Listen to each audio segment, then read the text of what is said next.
हम लोगों ने पिछले लेक्चर में प्रकाश का परावर्तन पढ़ा। उसमें समतल दर्पण से परावर्तन, फिर गोलीय दर्पण से परावर्तन, और पढ़ा प्रतिबिंब कितने प्रकार के होते हैं, आभासी प्रतिबिंब और वास्तविक प्रतिबिंब के बारे में पढ़ा, और समतल दर्पण से प्रतिबिंब किस प्रकार से बनता है इसके बारे में पढ़ा। तो नेक्स्ट टॉपिक है चिन्ह परिपाटी। जब हम दर्पण से वस्तु की दूरी और प्रतिबिंब की दूरी लेते हैं तो उसमें हम उसकी दूरी धनात्मक और ऋणात्मक लेते हैं, और हम किस प्रकार किस दूरी को धनात्मक लेंगे, किस दूरी को ऋणात्मक लेंगे, उसी का अध्ययन हम चिन्ह परिपाटी के अंतर्गत करेंगे। इसमें हम कोऑर्डिनेट ज्योमेट्री, निर्देशांक ज्यामिति का प्रयोग करते हैं, के ही नियमों का प्रयोग करते हैं।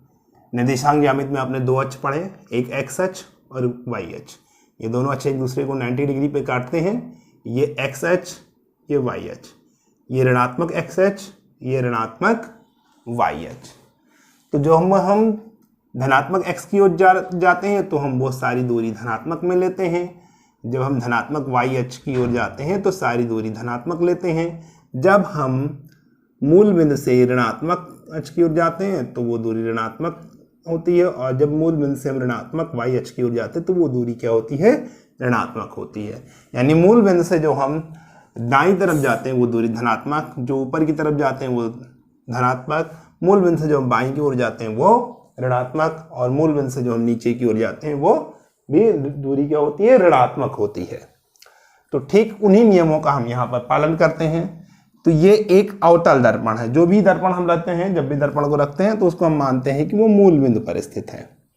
ठीक है, तो यहाँ पर एक अवतल दर्पण है, वो मूल बिंदु पर ओ पर स्थित है, और यहाँ पर पी क्या है, दर्पण का ध्रुव है।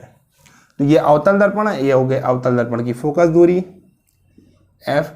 तो अवतल दर्पण से सामने एक वस्तु रखी है, तो यहां से क्या होगा, एक वस्तु जो है वो आपतित प्रकाश आ रही है, यहां से प्रकाश इस दर्पण पर आपतित होगा। तो जब भी हम आपतित प्रकाश की दिशा के विपरीत जाते हैं तो वो दूरी क्या होती है, ऋणात्मक होती है। यहां पर आपतित प्रकाश की दिशा क्या है, ये है। हम दूरी क्या लेते हैं, मूल बिंदु से लेते हैं, तो दूरी हम इस तरफ को नाप रहे हैं। तो क्या हो गया, हम क्या हो रहे हैं, आपतित प्रकाश के विपरीत चल रहे हैं, तो ये दूरी क्या हो गई, ऋणात्मक हो गई। यानी दर्पण से जो वस्तु की दूरी होती है वो क्या होती है, वो ऋणात्मक होगी।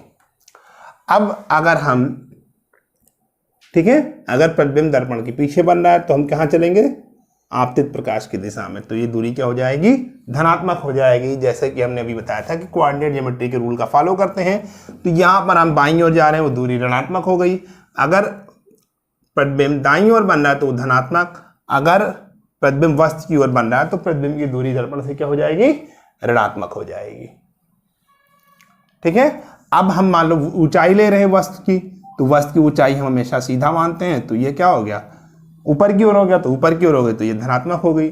अब प्रतिबिंब जो है वो ऊपर की ओर भी बन सकता है, नीचे की ओर भी बन सकता है मुख्य अक्ष के। तो अगर प्रतिबिंब इस तरीके से बन रहा है तो उसकी ऊंचाई क्या हो गई, ऊपर की ओर है तो धनात्मक हो गई। अगर प्रतिबिंब उल्टा बन रहा है, सीधा बन रहा है तो धनात्मक, उल्टा बन रहा है तो वो क्या हो गई, प्रतिबिंब की ऊंचाई ऋणात्मक हो गई। ऐसे ही ठीक उत्तल दर्पण के लिए भी यहाँ पर एक वस्तु रखी है, तो ये इधर ये आपतित प्रकाश की दिशा हो गई। तो जब हम ये दूरी लेंगे तो कहाँ जाएंगे, आपतित प्रकाश की विपरीत दिशा में जाएंगे, तो ये दूरी क्या हो जाएगी, ऋणात्मक हो जाएगी। और अगर हम इधर जाएंगे तो आपतित प्रकाश की दिशा में जाएंगे, तो इस तरफ जो भी दूरी हम लेंगे वो धनात्मक हो जाएगी, वो दूरी क्या हो जाएगी, धनात्मक हो जाएगी। दर्पण के ध्रुव से जो फोकस की दूरी होती है वो फोकस दूरी कहलाती है, इसको एफ से प्रदर्शित करते हैं।